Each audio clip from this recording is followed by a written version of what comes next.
Bueno, buenas tardes. Vamos a hablar ahora de la química en la limpieza y la desinfección. Este es un área en la cual cualquiera probablemente supone de que la química tiene una gran importancia, ya que la mayoría de los desinfectantes y limpiadores son productos químicos. Pero justamente una de las cuestiones que se plantea es primero, que son productos químicos artificiales, segundo, que son tóxicos, cosa que muchas veces, obviamente, por ejemplo, en el caso de los desinfectantes, seguro que son tóxicos porque la idea es envenenar a los patógenos, no justamente hacer algún tipo de proceso en el cual al patógeno no le pase nada. En el caso de la limpieza, ¿qué es la limpieza? Bueno, disminuir la suciedad, porque en realidad la disminuimos a un nivel aceptable, no podemos disminuirla a cero. ¿Y qué es la suciedad? Y todo, en los alimentos, por ejemplo, en las manchas, en los residuos, en los platos, etcétera, los colorantes en manchas, la tierra, los patógenos, los lubricantes, etcétera. Justamente los patógenos, la limpieza, el lavado de las heridas con agua y jabón o con agua y detergente, es desinfectante porque primero de todo remueve el patógeno de la zona de actividad y segundo incluso lo puede matar. Entonces la limpieza en esencia es sacarlo y llevarlo al agua de desecho. El 99% de las veces nosotros lavamos con agua, obviamente. No es destruirlo, obviamente. Pero también puede implicar, como por ejemplo si yo uso lavandina para sacar una mancha de vino, degradar las moléculas. Y si las degrado, no necesariamente las elimino, pero quedan en la ropa, pero si están de una manera incolora, no se ven y por lo tanto funcionan. Esto tiene que ver mucho con la química, pero también tiene que ver con lo que se llama la fisicoquímica, que es un área que está en relación entre la química y la física, porque hay efecto de la temperatura y efecto de la agitación mecánica. En un lavarropas hay mucho movimiento mecánico, en un lavaplatos lo mismo.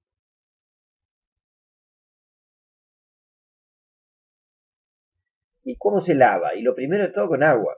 ¿Por qué? Porque hay muchas sustancias que son extremadamente solubles en agua. El agua es el solvente más universal que existe. Ya vamos a ver que hay muchas cosas que no disuelve, pero hay una gran cantidad de cosas que disuelve de distintas maneras. Y es el vehículo que nosotros utilizamos para lavar.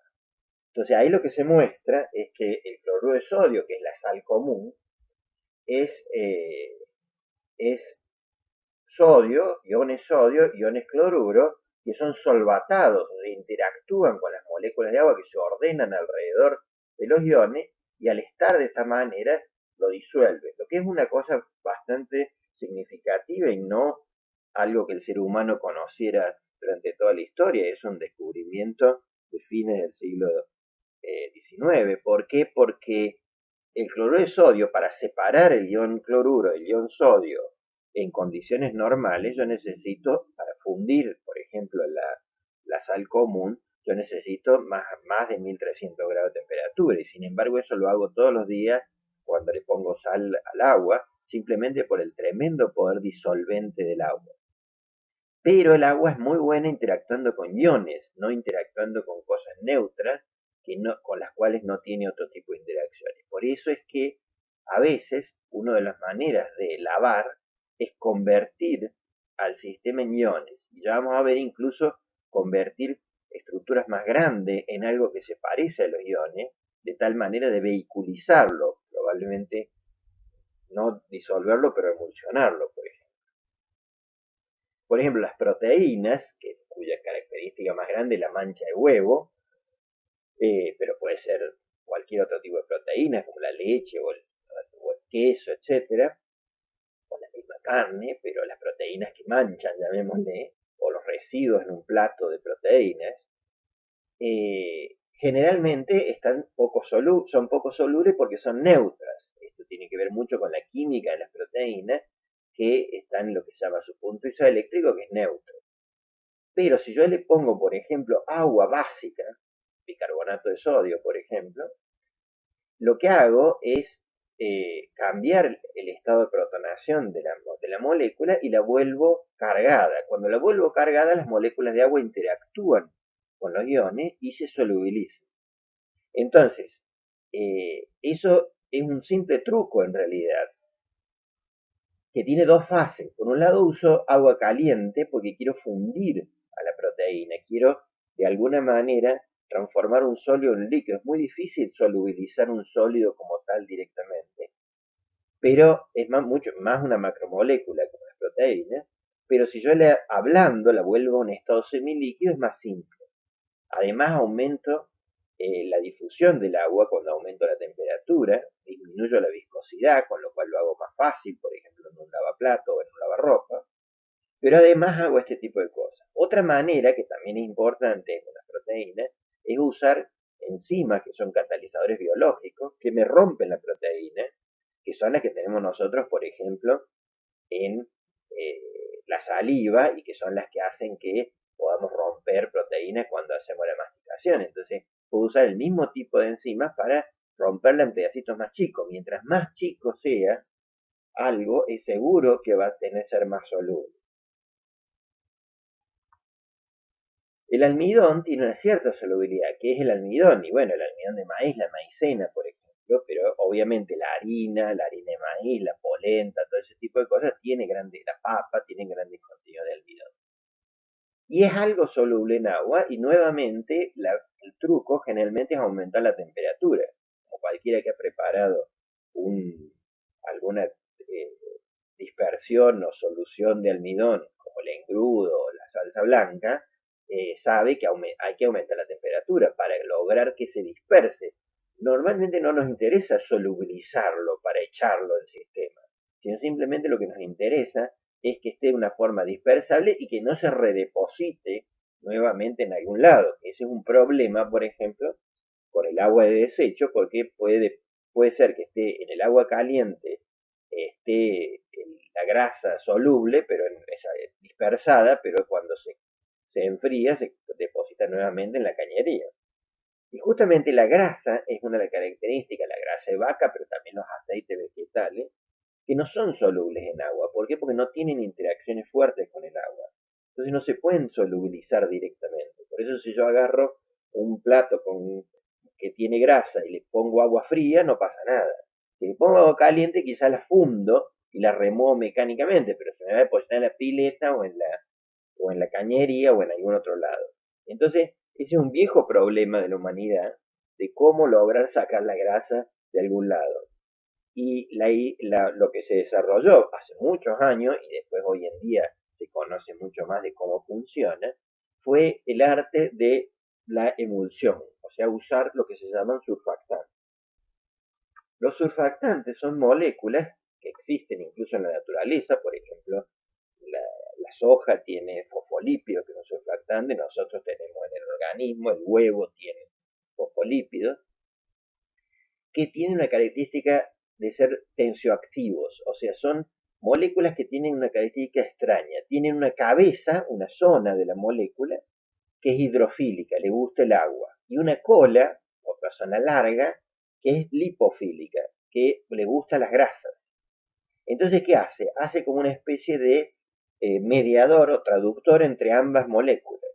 Si yo tengo la grasa depositada sobre el plato, le pongo el surfactante lo primero que hace es la zona de la cola que ama la grasa, se inserta dentro de la grasa, con temperatura y agitación mecánica, que es lo que hago yo en la pileta o en un lavaplato, lo que voy a hacer es separar esta gotita de grasa, pero esa gotita, fíjense que está rodeada de las, eh, está rodeada de estas moléculas del surfactante, completamente. Entonces, para el agua, eso no es una gota de grasa con la cual no interactuaría, sino que en realidad la ve, porque las moléculas no ven a larga distancia, la ve como si fuera una bola de iones o de cabezas hidrofílicas. Entonces, también otro proceso que ocurre es que la superficie probablemente quede recubierta con moléculas del surfactante. Por eso es que, por ejemplo, el vaso de vidrio, cuando yo uso el lavaplato con abrillantador, me queda brillante, porque realmente ahora queda que el agua forma una película sobre la superficie, en vez de formar una gota. Si yo tengo una superficie de plástico y le pongo agua, generalmente forma gotitas, porque no interactúa. En cambio con el vidrio, que es hidrofílico, sí interactúa. De esta manera es exactamente lo mismo. Pero lo importante para mí en este caso es esta parte, que yo puedo removerlo y sale, y está estable. Las emulsiones son estables. Hay emulsiones como por ejemplo la crema de leche o la misma leche, es una emulsión de grasa de vaca en, eh, en, en agua, estabilizada por proteínas y por fosfolípidos de la que es inherente del alimento. Entonces, eso puede ser bastante estable. Quizá en algún caso se rompa la emulsión, pero para nosotros pasa directamente al agua de desecho. Ahora, ¿de dónde sacamos el tensioactivo? Esa es la pregunta interesante. Bueno, el más antiguo es el jabón. El jabón son cadenas lipofílicas, colas lipofílicas de cadenas y cabezas hidrofílicas que son unión carboxilato. El jabón es sintético por naturaleza, no existe el jabón natural a pesar de lo que diga la publicidad. ¿Por qué? Porque yo tengo que hacer una reacción química para fabricar el jabón. Esa reacción química, ¿qué es? Agarrar paradójicamente o no la grasa de algo, grasa de vaca, aceite de palma, aceite de coco, etcétera, y tratarla con una base para hacer un proceso que se llama saponificación, que es una hidrólisis que me forma el alcohol del éster original y el jabón con la carga negativa. Este compuesto no es realmente soluble en agua, pero es dispersable muy eficientemente en agua y cumple la función de tensioactivo. ¿Y cómo se hace? Grasa con originalmente ceniza, la base más disponible que se usó originalmente, ceniza que contiene carbonato e hidróxido de potasio. La ceniza refresca, tiene hidróxido, y óxido, la ceniza más antigua tiene nada más que carbonato porque reacciona con el dióxido de carbono del aire. Obviamente no fue fabricada para eso, pero lo tiene. Si fuera un residuo de, por ejemplo, algas marinas, va a tener más carbonato de sodio, pero en general la de madera tiene carbonato de potasio. Y con eso, calentando en una solución, etcétera, yo fabrico una sustancia que la puedo precipitar usando sal, por ejemplo, y fabrico el jabón. Esto aparentemente se descubrió en Babilonia, 4000 años antes de Cristo. Los egipcios lo usaron en gran escala. El principal uso era textil, era lavar la lana, por ejemplo, o las fibras de lino para poder teñirlas o para poder usarlas. No la higiene personal. La higiene personal es una cosa bastante moderna del siglo XIX, en realidad, aparentemente. La higiene personal con jabón. Los romanos eran muy afectos a los baños, pero se bañaban con agua, no se bañaban con jabón, y después se ponían aceite, se sacaban el aceite, no era un baño como lo consideramos nosotros. Sí usaban agua caliente, obviamente. Y bueno, esto tiene un detalle histórico interesante, que esta tecnología, que obviamente fue mejorando con el tiempo, se usaba para fabricar jabón en la famosa jabonería de Vieites. La jabonería de Vieites era el sitio en el cual el jabón es muy interesante, pero tiene algunas desventajas. La primera que conoce cualquiera que vive en un agua, en una zona que tenga agua que se llama dura, que es agua que contiene bastante calcio y magnesio, lo que en principio no es malo, porque el calcio es un nutriente y el magnesio también, pero el problema es con el jabón. ¿Por qué? Porque las sales de calcio y de magnesio de los jabones son insolubles. Entonces se forma lo que se llama sarro, pero fundamentalmente no lava, no hace espuma ni lava. Entonces, ¿cómo se soluciona eso? Usando química. Una manera es usando lo que se llaman detergentes, que son parecidos al jabón, pero tienen otro grupo sulfónico que no forma sales insolubles con el calcio y el magnesio, o usando otro truco químico, que es usando lo que se llama secuestrantes, que son moléculas que forman complejos con el calcio y el magnesio, y estos complejos quedan en el agua, son solubles porque son moléculas pequeñitas y fíjense que también son cargadas, entonces no producen, no, el jabón no reacciona con el calcio y magnesio porque no está libre, no reacciona con este complejo que tiene carga negativa, por ejemplo, con lo cual no puede también tiene carga negativa, y entonces eso se logra que el jabón funcione en condiciones de agua dura, digamos, ¿no? Para fabricar los detergentes sulfonados se pueden usar productos del petróleo, pero también se pueden usar grasas naturales. Por ejemplo, el lauril sulfonato de sodio, que es un detergente muy común, se puede fabricar reduciendo los ácidos grasos del jabón, justamente, fabricado a partir de grasas naturales, al alcohol y después sulfonándolo y neutralizándolo, y eso produce un jabón que, como la cadena proviene del mismo sistema biológico, es biodegradable. No es porque sea mágicamente biológico, sino que los microorganismos en el suelo, donde normalmente se degrada las sustancias químicas, obviamente a lo largo de la evolución biológica han desarrollado la capacidad de degradar a los ácidos grasos. ¿Por qué? A las grasas. No porque le interese la ecología, sino porque los microorganismos lo usan como fuente de carbono y como fuente de energía, o sea, es su alimento en última instancia. Pero esa parte, ¿cuál es? La cola. O sea, si yo uso una cola que proviene de un sistema biológico, va a funcionar. Ahora, si yo fabrico sintéticamente a partir del petróleo o del gas natural la cola con las mismas características químicas, también va a funcionar, porque el microorganismo, a diferencia de algunas personas seres humanos, no distingue si viene de un algo biológico o si no viene algo biológico. Químicamente son imposibles distinguirlo, el microorganismo no distingue. Por otra parte, originalmente los primeros detergentes no eran biodegradables porque se hacían con otra estructura que los microorganismos no la podían degradar.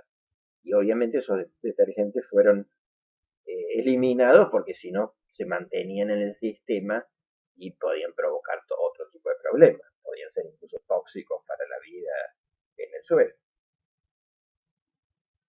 Y la última parte que tienen los detergentes de lavar la ropa son los blanqueadores, o sea, para eliminar manchas de colores. ¿Cómo hago para eliminar manchas de colores? En la otra charla vimos los colores. Por ejemplo, el tomate tiene mancha de copeno, la mancha de salsa de tomate. ¿Y qué hago? Le pongo algo que rompe la molécula hasta una molécula incolora. Fíjense que no digo que la molécula haya desaparecido de la ropa. Puede quedar en la ropa, pero es incolora. Generalmente cuando la rompo se solubiliza, pero no necesariamente. El caroteno y la luteína del huevo, por ejemplo, que son carotenoides, son estructuras de este tipo, también se rompen por oxidante. De hecho, es una cosa interesante. Estas estructuras son muy débiles químicamente, por eso no se usan como colorante de la ropa, porque yo podría colorar una ropa con el caroteno de la zanahoria, pero ese color me duraría días nomás, o sea, no tiene sentido. Ahora, ¿por qué se degrada? Y con la luz del sol y con el oxígeno del aire. Entonces, la luz del sol y el oxígeno del aire también son oxidantes, como el vino, por ejemplo, las antocianinas son moléculas un poco más duras, pero también se pueden destruir. Y otras moléculas que también vimos cuando vimos colorante, como la clorofila de las plantas, la mancha de plantas, o la hemoglobina, que es la colorante de la sangre de la carne, por ejemplo, que también el núcleo es el mismo, fíjense, este núcleo de tipo porfirínico es el mismo, y el oxidante me lo rompe y me lo vuelve incoloro, con lo cual yo tengo el fin que buscaba. Por ejemplo, un colorante que es artificial, como vimos la otra vez, pero que originalmente era natural, como el índigo, que es el de los jeans, cualquiera sabe, y incluso es una forma de arte aparentemente actualmente, que con lavandina se lo puede decolorar rápidamente. Pero incluso colorantes más complejos, como el azul FDC, también son decolorables con lavandina, cosa que no es necesariamente muy buena, porque entonces la lavandina me funciona como una mancha, y esto es irreversible. Si yo decoloro la lavandina, no puedo volver a poner el colorante, salvo que lo tiña de vuelta al, al colorante, ¿no? O le ponga de vuelta el colorante en la ropa. Entonces, ¿qué hay en los detergentes químicamente? En un detergente para platos hay, perdón, sí, en un detergente para platos hay el detergente, como el surfactante, como el SDS, y hay un secuestrador de calcio y magnesio, como el ESTA. Porque eso es todo lo que se necesita. No se necesita evitar la espuma, porque al revés, las personas le van a poner detergente hasta que haga espuma, cosa que, bueno, es un método tanto extraño, pero bueno, funciona. O sea, para evaluar cuánto detergente se usa, en general se usa de más, no de menos.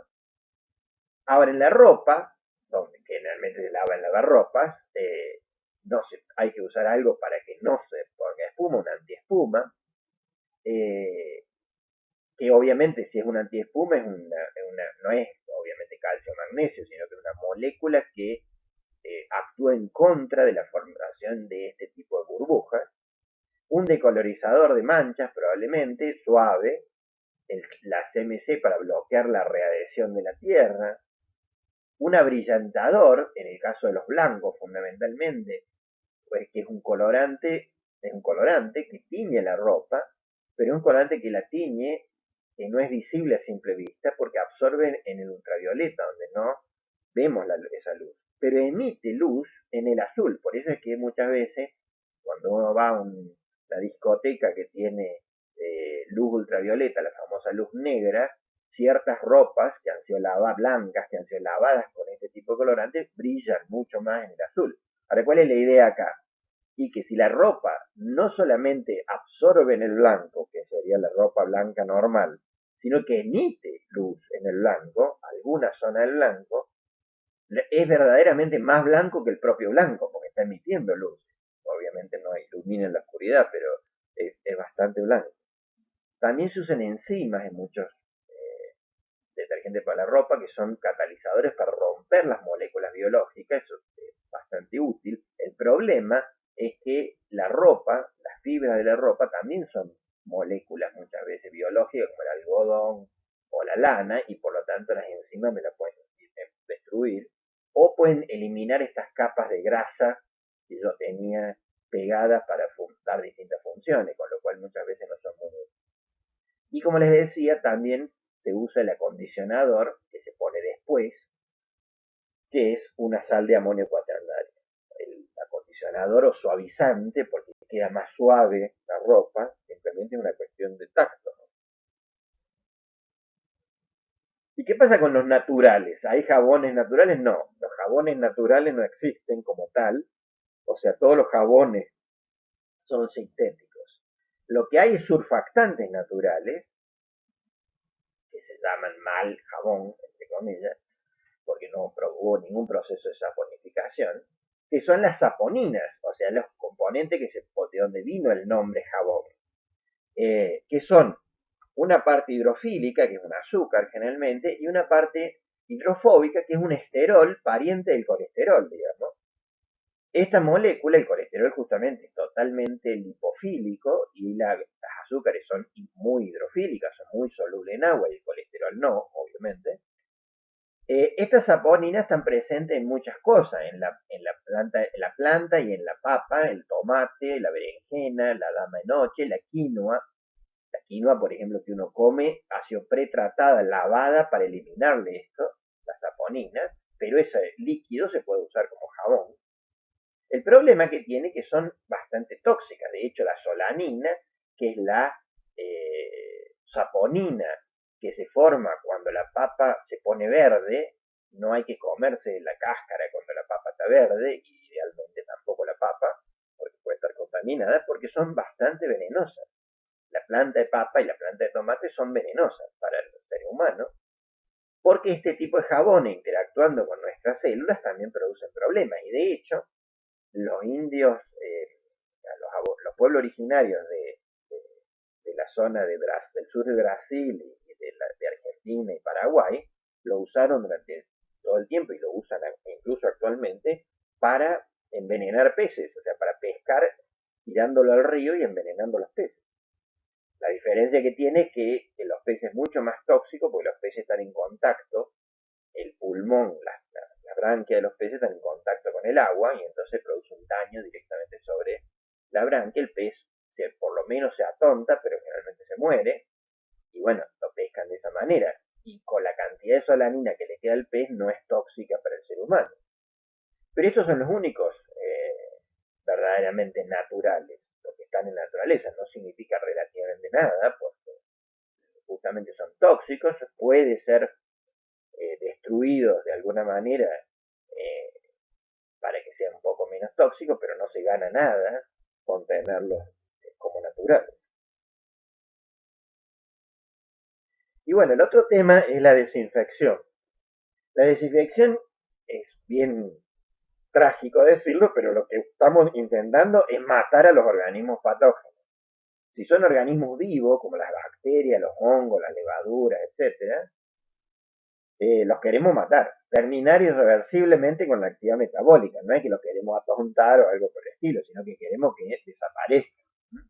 Entonces, incluso químicamente podemos querer descomponerlos, pero no es necesario, alcanza con hacer reacciones químicas con el material genético, generalmente del microorganismo, de tal manera que de alguna manera muera.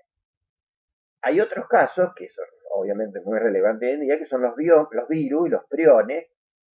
El priones son las proteínas que transmiten lo que se llama la enfermedad de la vaca loca. Eh, y los virus, obviamente todos estamos bastante conscientes que son. Estos son moléculas biológicas, sistemas de moléculas biológicas, 2 o 3 moléculas biológicas que no están vivos, o sea, no tienen un metabolismo, sino que son sistemas moleculares que cuando infectan a una persona o a un animal, lo que hacen es usar el sistema propio de la persona para reproducirse. O sea, son un sistema parásito. Como no están vivos, no se puede matarlos desde el punto de vista clásico, sino lo que uno tiene que hacer es desnaturalizarlo. Tampoco tiene que desnaturalizarlo completamente. Simplemente, por ejemplo, si al virus yo le elimino la proteína que es la que tiene la capacidad infectiva, o la rompo, la cambio químicamente, la puedo hacer totalmente inactiva. ¿Qué es lo que yo quiero hacer en realidad? En una bacteria y en una levadura, un hongo, en un sistema vivo que tiene una determinada estructura, lo que tengo que hacer es introducir mi veneno dentro de la bacteria. Por ejemplo, el alcohol, el etanol, el alcohol etílico, tiene que entrar dentro de la bacteria. Por eso es preferible usar alcohol de 70% y no alcohol 95%, como es el alcohol medicinal que se usa en Argentina. Porque el alcohol medicinal, cuando toca la bacteria, produce una desnaturalización exterior de la bacteria, pero no la mata.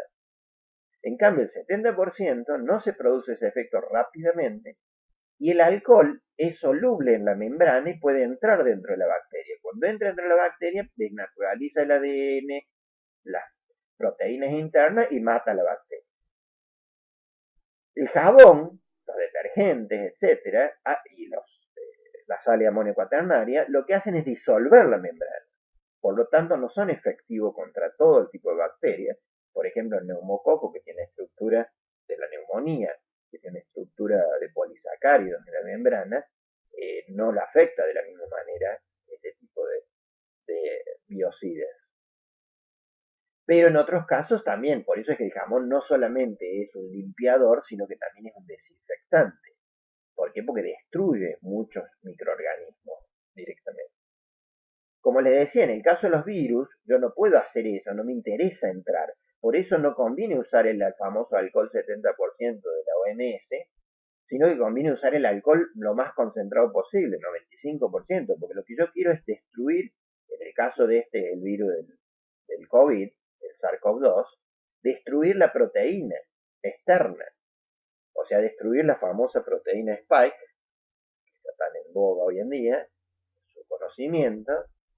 Destruyo esa proteína, ¿qué significa? La desnaturalizo, la pongo en una conformación que no es la natural y por lo tanto no es activa, y si no es activa no infecta.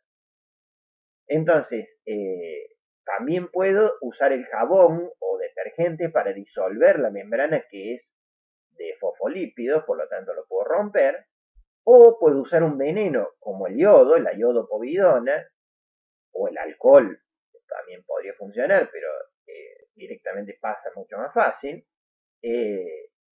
el yodo pasa dentro de la membrana y sí, oxida al ARN, que es el contenido. Fíjense que el virus es mucho más débil porque no tiene un citoplasma directo, sino que esto simplemente es una molécula pegada con otra. O sea, son todas moléculas una a la otra. Acá no hay una serie de estructuras y de estructuras de defensa como tienen las bacterias. Los virus en realidad son mucho más débiles como ente patógeno que la bacteria, porque la bacteria tiene todos mecanismos, puede desarrollar resistencia porque puede algunas sobrevivir y esas que sobrevivieron mutantes mantenerse en contra del antibiótico, etcétera. Pero los virus desde ese punto de vista no, es como decir, tengo una molécula y si la puedo romper, la rompo. Y bueno, si la rompo, por más que mute, no va a cambiar la estructura. Todas las mutaciones que tiene el virus del COVID, ninguna tiene una proteína distinta que no es afectada por el alcohol, por ejemplo. Entonces, estos son los mecanismos de desinfección que uno puede ver. ¿Cómo se descubrió la desinfección?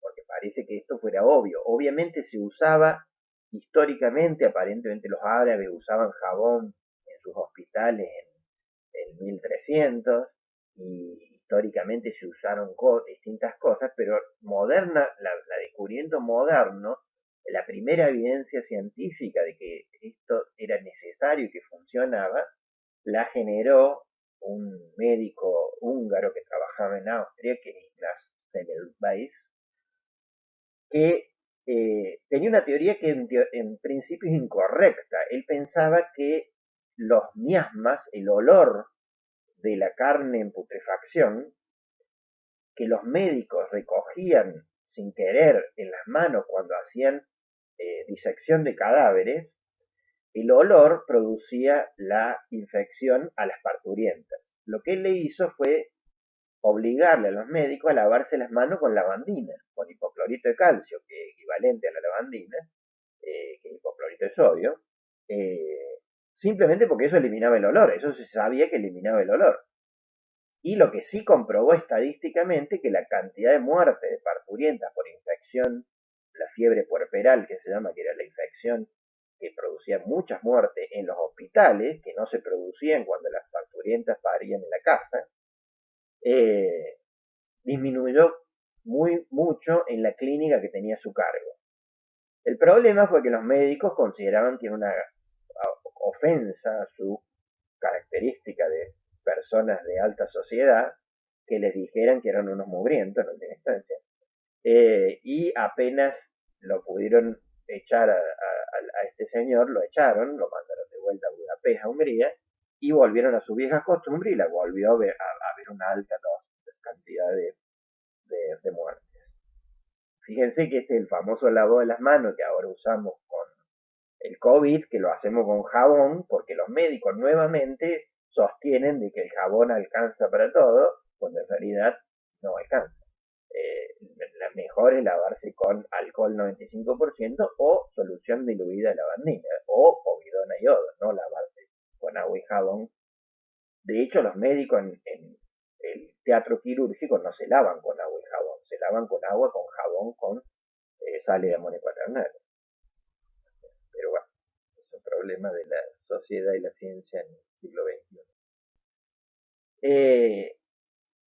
Lister, un médico escocés de Glasgow, tuvo más éxito después, no conociendo aparentemente la experiencia de Semmelweis,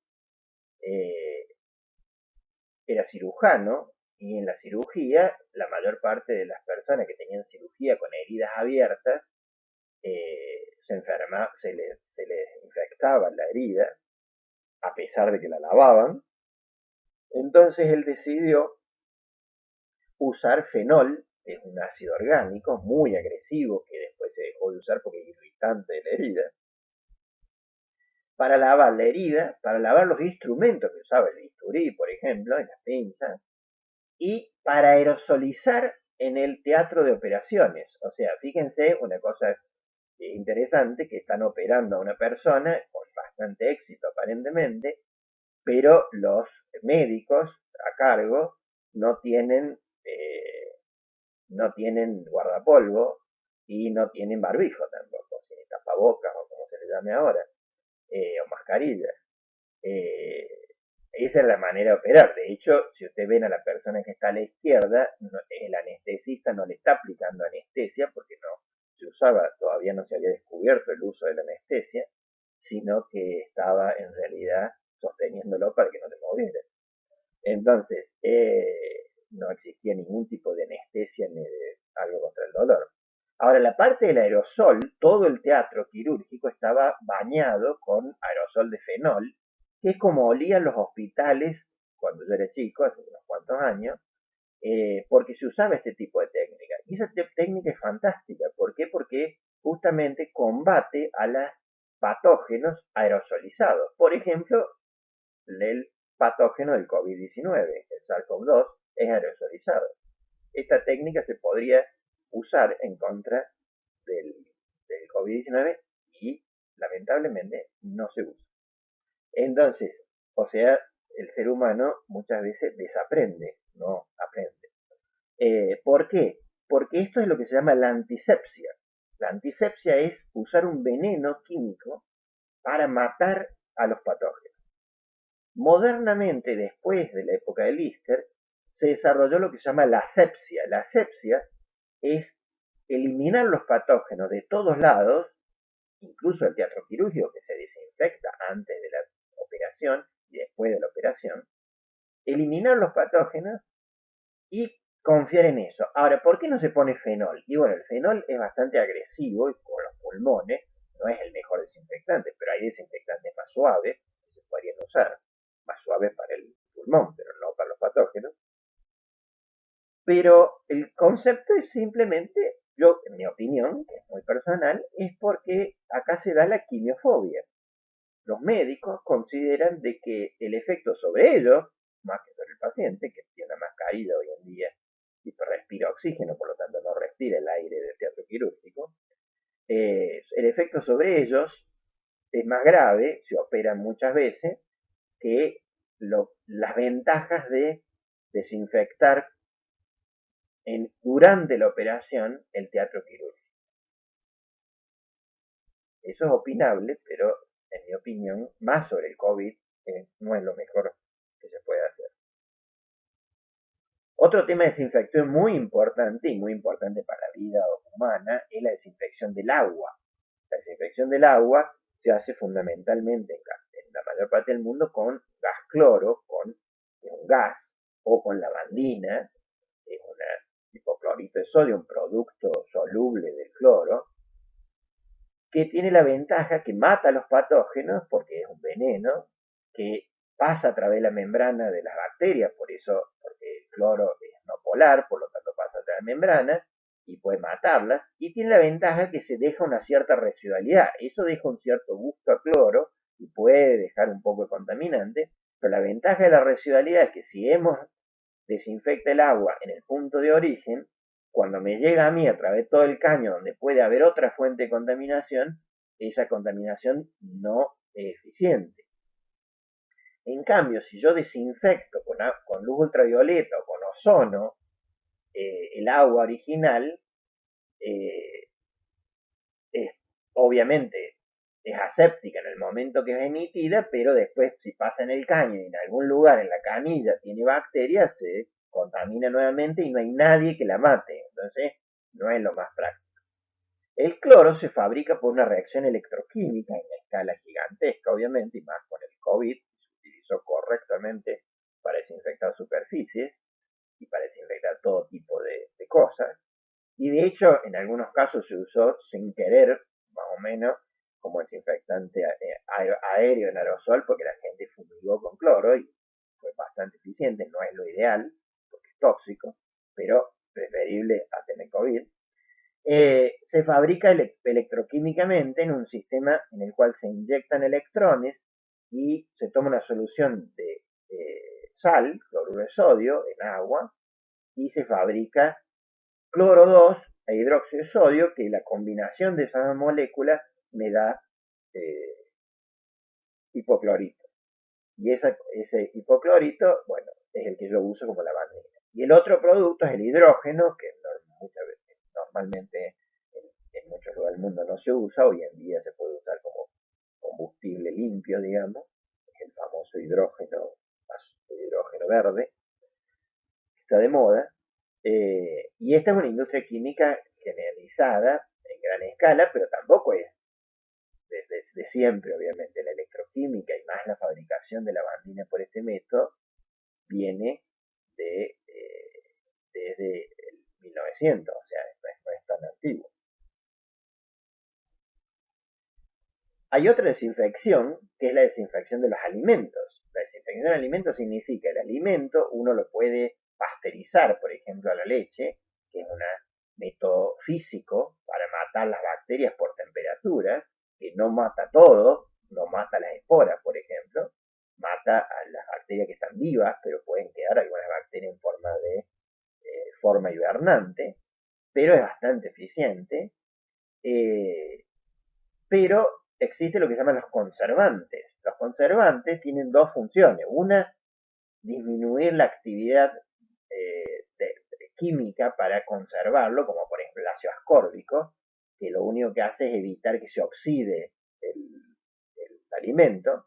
Pero la otra función más interesante para nosotros acá es matar a las bacterias que pueden contaminar el alimento, que estaban en el alimento o fueron hechas después. Por ejemplo, hay muchas cosas que no son pasteurizadas. La harina no es pasteurizada. La harina es molienda del grano natural y puede contener todo tipo de patógenos. Entonces, ¿qué se usan? Ácidos orgánicos, el ácido acético, que es el vinagre, el ácido cítrico, que está en los limones, por ejemplo, el propiónico, el butírico, el sórbico, el benzoico, etcétera, son todos ácidos naturales. Algunos son fabricados hoy en día sintéticamente. El ácido cítrico, por ejemplo, lo tenemos nosotros en el organismo en el ciclo de Krebs. Por lo tanto, son totalmente naturales desde el punto de vista publicitario. La sal, que en realidad lo que hace es desecar, tampoco mata, pero que es bastante efectiva. Los nitritos, que son muy efectivos contra el Clostridium botulinum, que es la bacteria que causa el botulismo, que es una enfermedad terriblemente grave, y que se usa, por ejemplo, en los fiambres. El alcohol etílico, que se ha usado históricamente desde los egipcios probablemente. La cerveza no se inventó para ser adicto a la cerveza por sus efectos de adicción o neurolépticos, sino se inventó porque el agua con alcohol es más sana que el agua sin alcohol, desde el punto de vista de bacterias. Lamentablemente el alcohol etílico es tóxico, incluso en pequeña dosis, pero lo que sí es cierto es que mata a las bacterias. Y el agua del Nilo, se imaginarán que hace 4000 años antes de Cristo tenía todo tipo de bichos, por lo tanto la cerveza era lo más correcto era tomar cerveza. Las azúcares, la famosa conservación en almíbar, que de vuelta es bacteriostática como la sal, no mata al bicho, por eso es que si el almíbar se diluye salen los hongos. Los productos naturales de la rancidez, en Argentina eso es poco común, pero por ejemplo el famoso chorizo en grasa, en realidad la grasa del cerdo se enrancia parcialmente y eso conserva a la carne del chorizo. Y los compuestos orgánicos tóxicos, las especias. O sea, las especias no se inventaron para que tenga gusto lindo, sino se inventaron para conservar fundamentalmente la carne. Por ejemplo, la pimienta es altamente tóxica. De hecho, cantidades grandes de pimienta son tóxicas para el ser humano. O sea, todas las especias son compuestos muy reactivos que tienen toxicidad en cantidades apreciables. Lo que pasa es que normalmente uno no le pone la cantidad tan grande, pero todas las especias, y de hecho por eso se usan, por ejemplo, la capsaicina de los ajíes, de los pimientos picantes, se usa como insecticida, porque tiene efecto, si se lo da a un insecto, y la concentración que uno se lo da es mucho más alta que a un ser humano. Si yo me como una cucharada de ají, lo que es bastante, no pasa nada, pero si al insecto le estoy dando como 100 gramos de ají encima, por el tamaño del insecto, lo mato. Y por lo tanto, y lo bueno que tiene es que no son nocivos, tóxicos para el ser humano y son biodegradables, obviamente. Entonces, justamente las especias tienen esa característica. Por eso es que las especias, aquellos que hayan estudiado la historia sabrán de que en realidad las especias siempre fueron mucho más caras que el oro y de hecho en América el imperio español obtenía mucho más ingreso de las especias que traficaban a través de Filipinas, a través de México, que del oro de toda América. Entonces, era por primero de todo porque es renovable, o sea, duró mucho más tiempo. El oro dura mientras uno lo saque, después no hay más. En cambio, las especias sigue habiendo durante mucho tiempo. Los portugueses, obviamente, construyeron todo su imperio en base a las especias. La lucha en el siglo XVII era por las especias, no por el oro. Bueno, muchas gracias. ¿Alguna pregunta?